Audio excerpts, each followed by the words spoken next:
Once an underdog, now considered a major player. I'm joined by Dr. Yinusa, Tanko's former spokesperson of the Peter Obi presidential campaign organization. Welcome to PoliticsToday. Thank you very much. Dr. Tanko, I'm curious, and I'm just going to hit the nail on the head. What's in the air? What's going on? What are all these meetings about? Are we looking towards a coalition or a merger? Okay, basically, 5 things. Nigeria is in a dire need of rescue. There's no doubt. It's clear and everybody can see that. 2, the level of poverty is so high, especially in the northern part. 3, democracy has been deliberately put in danger by this government. 4, the level of decay in the system is so alarming that some have even lost complete hope. When you look at the issue of economy of the country, it's so much left to be desired. There was a shop we used to barb our head some couple of weeks ago. It has closed up because there's no business. Now this is in Abuja. And when you look at the man, Peter Obi, he has always been interested in these areas of needs of the Nigerian people. In fact, sometimes the nomadic nature of the man scares me. Sometimes you see him in Cambridge, you see him in Akwa Ibom, you see him in Maiduguri, you see him in Zamfara, where the killing is so huge, and he traveled by roads. Those are the things of concern to His Excellency Peter Obi. And he said, look, let's hit the road. Apart from flying from one part of the country, let's go even through the roads. And you are all witness to what happened to him on his way to Benue State, just for him to visit the IDK camps, to see the people in their dire needs. And of course, the governor, who was scared to receive such a person, refused him entry. He has to even turn back. To a point, I always ask him, His Excellency, all of this danger that we face, he said, well, you can't run away because the people need you. And you must be there for the people. That's why he's always there. And that is the crux of the matter. Of synergizing with the people. Not left, right, and center. South, east, west. Meet with the people. Speak to them in the language that they will understand. That this is about rescuing Nigeria. This is about putting food on the table for the Nigerian people. Connect with the Nigerian youth irrespective of where they reside.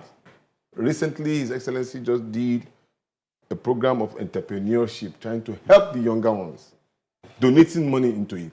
Now, meeting the northern youth, northern leaders, is like, look, gentlemen, this country needs help. How do we connect with each other?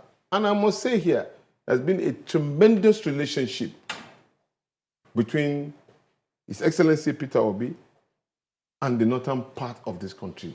That is a connect that is needed.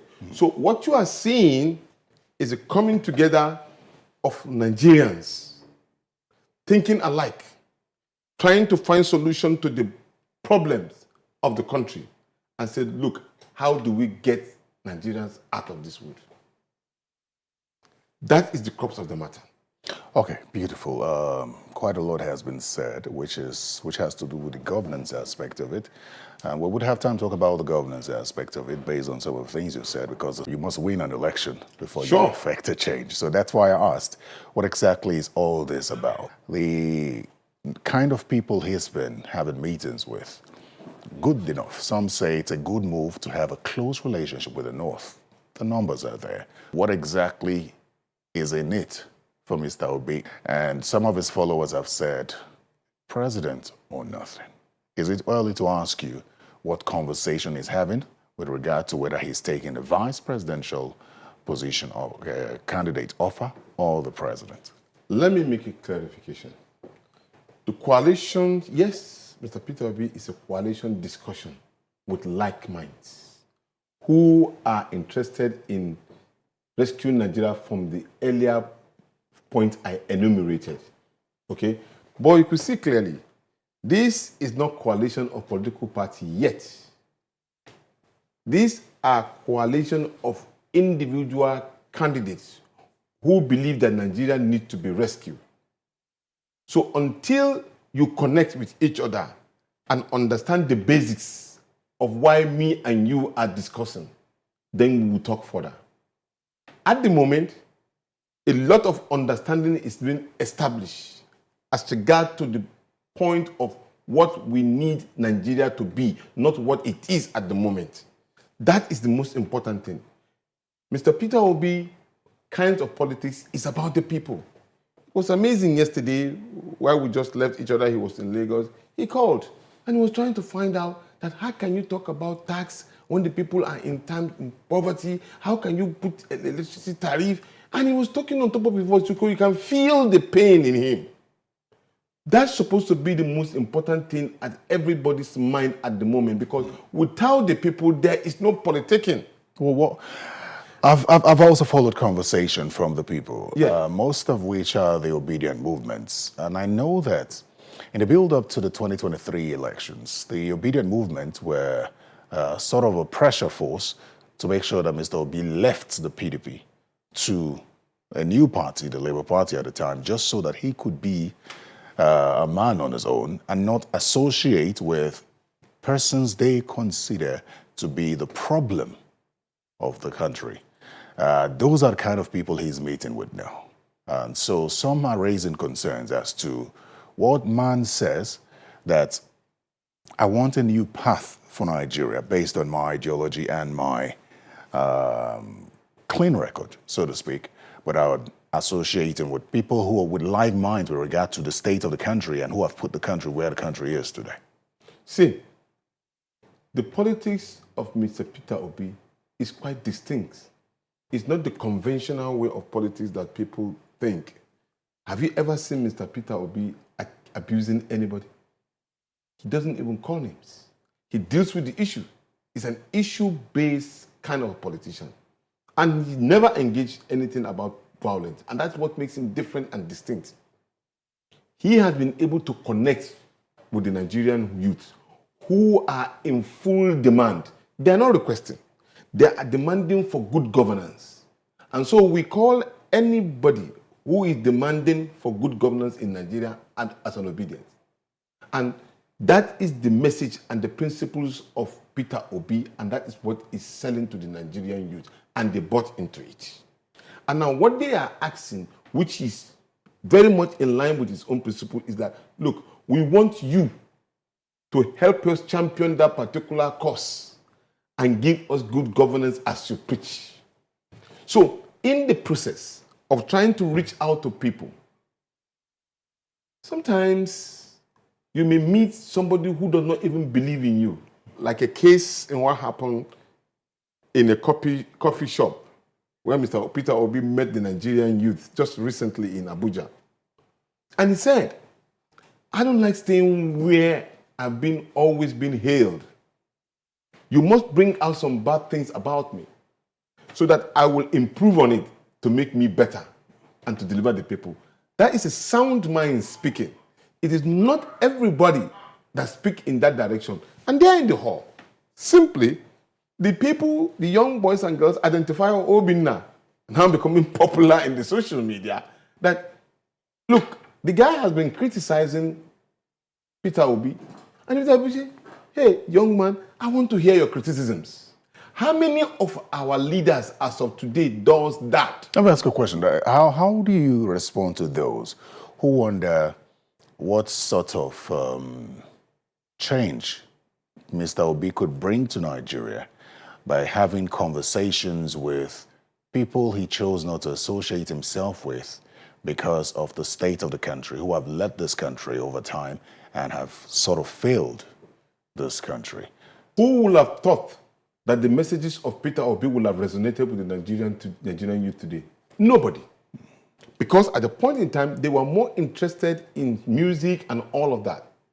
Even those older ones who did not even want to associate themselves with him, many did not want to associate themselves with him. In fact, when they see him, they run.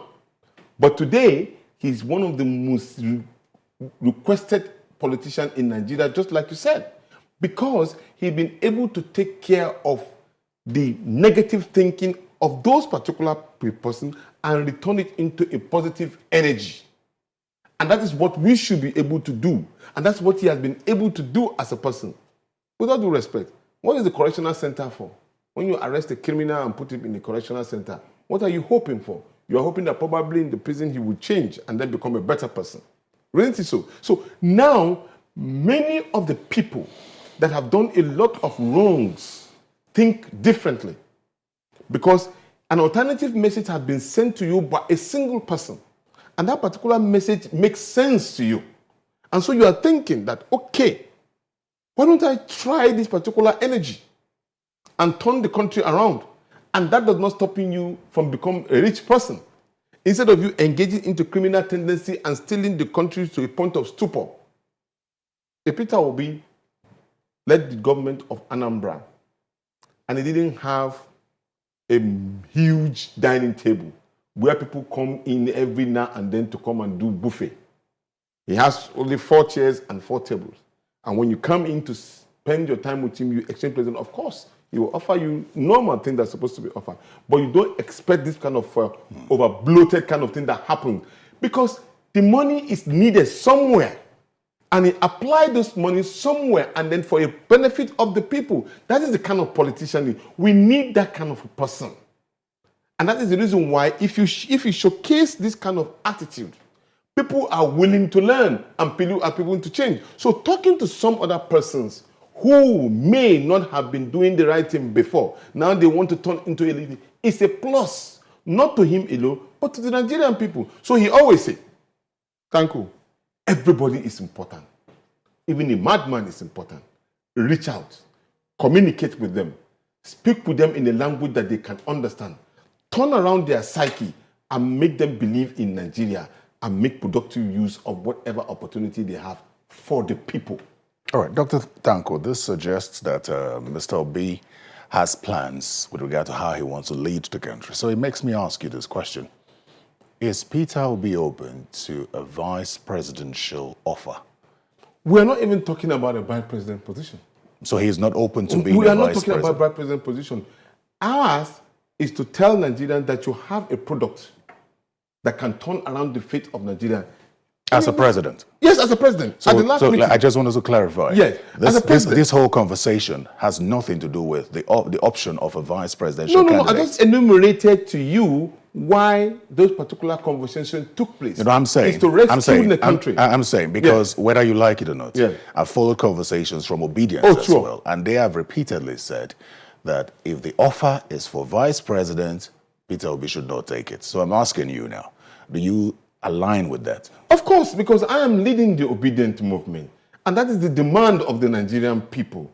So when we get to that particular bridge of saying that, look at the statistics, look at the optics, look at the balance sheet, and look at what this particular position will tend for us. One, it unites the country, bring in the youth which have been neglected for very, very long time, who are now ready to come into politicking. What about the changes of the innovations that he put in as a governor of Anambra, the narrative that he has changed for 8 good years, for God's sake? Nobody had an armed robbery case against Peter Obi in that state. There was none. And people are still going, you can go and confirm. Apart from the fact that he left money into the cover. These are things that we are not used to hearing or seeing. But it really did happen. With one single person. Paying pension and gratuity with nobody owing him anything. Making sure that there's industries and building roads that connect every local government together. Some even went ahead and started blackmailing and said probably there was no local government, but there was. So in every area of facet of our daily lives, the basic fundamental that is required, Peter Obi met that particular score sheet. So if you have such a person, why would you shop for another? On the issue of local governments, maybe you want to clarify. Yes. Because during his time as governor, he ran the state at some point with interim administrators at local government level and had a fallout with the APGA at the time. which wanted local governments because they needed them to build structures for the election. So you might want to clarify. At a period, yes. But at the end of this particular period of tenure, he had the local government election. I was not told. I saw it. So I wanted to verify, just like as you are asking me. So that particular local government election took place. You can verify. It's not something that you Google it right now, you will see there was local government elections. And yes, of course, in politics, there's always, ups and downs and all. But once you can be able to navigate the system and get it done, I mean, it's just up. You are coordinating the obedient movement. Yes. Now. And some fear that movement is not as alive as it used to be. I know that at a symposium last year, you had said something about restructuring the obedient movement to give it more life. Could you clarify what you meant by that and the extent to which that has been done? After the 2023 general elections, of course, a lot of obedient felt that's supposed to be a kind of a full demonstration and going onto the streets, fighting for the mandates, and that politics in Nigeria require visibility and all of the physical battle. And then, of course, it is not the style of Mr. Peter Obi. He sends his message in a different light and yet very, very effective. So at that point, there was a slowdown in terms of activities of the people. So when I was named last year in September to lead, it becomes that the obedient movement is just moving amorphously. And then if we are not careful, it will go into an extinction. So why he now agreed that, look, the best thing is that let's get it together. Let's get it organized in a formal way. And so that way we will be able to get our people together and reinvoke their will. Okay? Some, of course, are still not really still angered with some such a situation, and they want a more forceful way. And some are of the opinion that the youth need to be more energized and electrifying like it used to be. But it takes time. Once you have an issue of that nature, you take time to rebuild. And that is what we are rebuilding. At the moment, we've had series of building. We are even coasting down because already we've had the National Coordinating Council in place. We've had the directorate already in place and up and running. We've had series of advocacy in each of the zones except for South and North Central. We've had individual pockets of states too also meeting each other. Recently, we've concluded with building 25 states of the Federation already up and running. Now, we also have launched our registration portal, which was not there before. And now we have registration going on. Every now and then people are registering. So we want to know our numbers. We want to warehouse ourselves. You agree with me, no matter how electrifying we were at that time in 2023, we were not able to cover some polling units. But this time around, we've now had areas that were not even reached out to before, now existing. I'm talking about places like Yobe, Sokoto, Kebbi State, Borno, Jigawa. I'm talking about Kano State, and all these northern states amazingly now have physical presence of obedient, not on Twitter, not on Facebook. They are alive, one-on-one. And, as we move along, there will be teething problems. So we continue to evolve and correct some of those particular ills. But the major task ahead of us is to ensure that every nook and cranny of the Federation of Nigeria, Peter Obi has connected with them, and he has already been able to do an excellent job of getting the people who were not there before, now they are alive. Let us just be humble in terms of our area of coverage. There is no politician today, quote me, there's no politician today that can tell you that he can give you a block vote of a region, apart from Peter Obi. There's none. What region are you talking about? About Southeast, which, of course, Ebonyi falls into. Anambra, Imo State, Abia State. Imo State. Imo State. All of the 5 states. All of the 5 states in the state. You can be sure that Peter Obi vote, if election take place today, would be a block vote for him. There is no single politician in Nigeria that can deliver that, including the Mr. President as of today. So you think that the entire Southeast will vote for Mr. Peter Obi in 2027? They can continue trying, but they cannot get it. So that brings me to the people of the North. Yes. Because now the conversation has extended to the North. Yes. Why did the North not vote for Obi last in 2023? And why do you think the North will vote this time? They did. Maybe not commensurate to the level of expectancy. I'm from the North. I voted for Peter Obi, and quite a number of people. I know the mark number that was enough for me, and we have a target. As I just told you, can you believe for the first time, because of one single person, Peter Obi, we held Twitter space in Hausa language.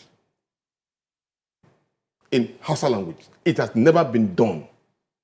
On 2 occasions, even in those particular, people are speaking, young boys and girls of northern extraction are the one championing. You can Google it, it's verifiable.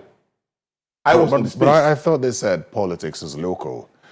So when you're dealing with Twitter for the North, which we know doesn't have a high Twitter population, is that politics enough for you? Good.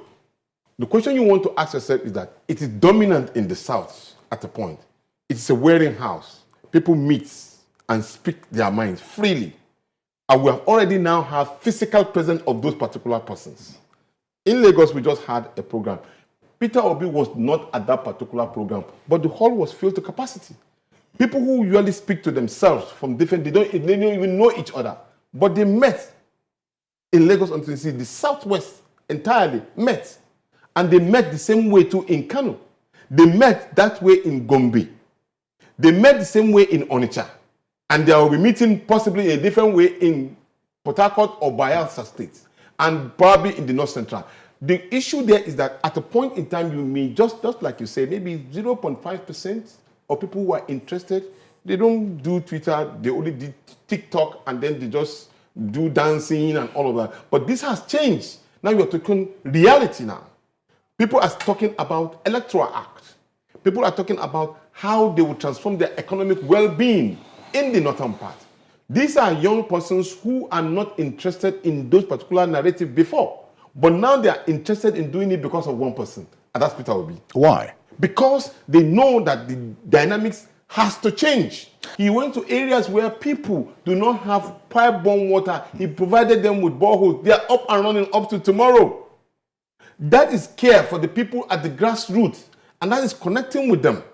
On a daily basis, he talks about, look, there was a fire outbreak in Zamfara State. Zamfara State has been known to be one of the most dangerous parts of this country at this particular point in time. He said, go there. Go and commiserate with the people. See where we can give aid and support to them. And we did. He sent money to those particular persons. How many of our people go to? They only like to go to a fun fair where they will put on their Barbariga and all, but then care for the people. But Peter does. That's what difference he has with the people. I'm speaking this because in my, how many years in politics? Over 40. You know me, I've been in this for a very long time. I was in secondary school from 3 that I joined Ghanaian Fawemi's political party. From 3. At my young age. Some still can find me as a very young person. I'm still in it. But on the opposition quest for a good governance. And I have never, Ghani did wonderfully well. You know, I'm a product of Ghani and Balada Musa and Otto Wanko. So you can see the lineage in which I come from. And so he has been able to connect with that kind of ideological political system. Getting closer to the people because those are the people you want to help. In his life now, at the moment now, he said, Tanko, I don't need anything from anybody. God has blessed me. But then in that case, what about the blessing of God? How have I been able to put it to judicious use? And that is exactly what he's doing. Making sure that he puts this food on the table of Nigeria within his capable means. And also sending the message, let's turn around the economy of this country from consumption to production. And you look at the arable land of the northern part of this country and say, look, this is money on ground that can double what we are gaining from oil. Let's transform it into life. And that is exactly some of the things that he can do differently. Do you know from his own calculation, as he mentioned yesterday at the gathering, he said Netherlands is not up to Niger State. Netherlands. And they are producing more than what we make from oil. Just one landmark in Nigeria. So you can imagine if Niger State can be turned into a hub, agricultural hub. You can imagine Maiduguri with that kind of huge land. You can imagine Kano State, Zamfara State. You can imagine Kaduna.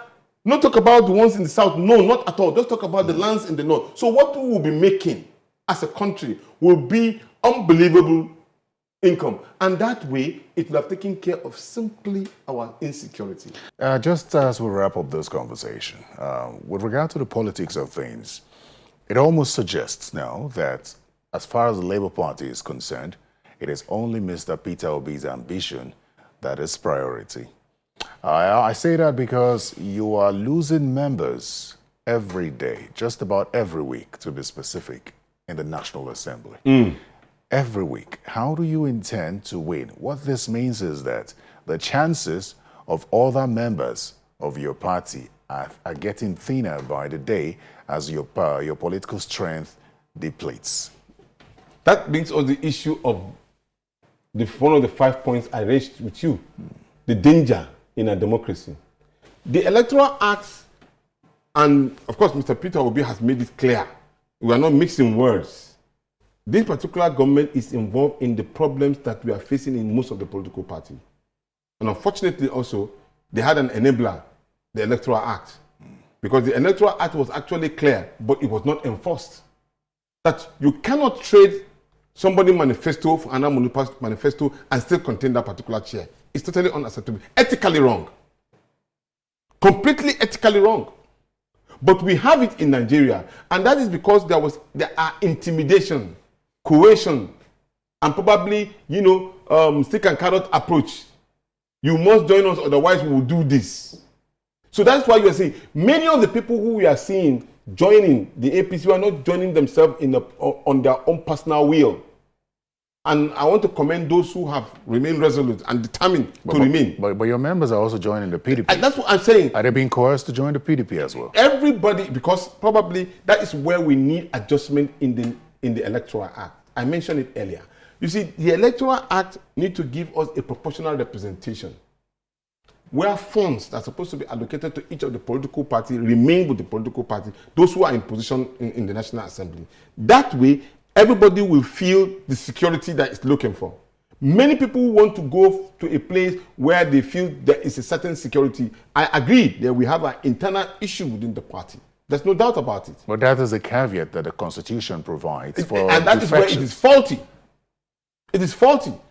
It is meant because people want to use it as an alternative or probably an exit way. You cannot, Terry, look at me. Me and you contest on the same political party. We won. And we sent to the people that this is ABC, what we are going to do based on our manifesto. Then because already we've won and then we just trade it in and go back to political party C. Do we have a right to sit on that particular seat? Obviously, no. If we want and we're popular, we'll go back to the people. We seek for election. That look, gentlemen, I saw that the manifesto of political party A and B was not favorable and is not delivering to you what I promised you. So therefore, I want to change to political party C. So I left my seat and I'm telling myself, vote for me so that I can bring the manifesto of political party C to you. That is what is expected to be done. And the electoral and constitution also provide that. But because of the manipulation tendency in our system, they don't want to declare that particular seat vacant. And they feel it's an advantage to them, which is a very big mistake because it's just implosion waiting in the process. It will happen. We've seen it happen before. The concerns around other levels of election within your party are huge. Yeah. Because as it stands, people rode, as it stood at the time, people rode on Mr. Peter Obi. Exactly. To get to where they are.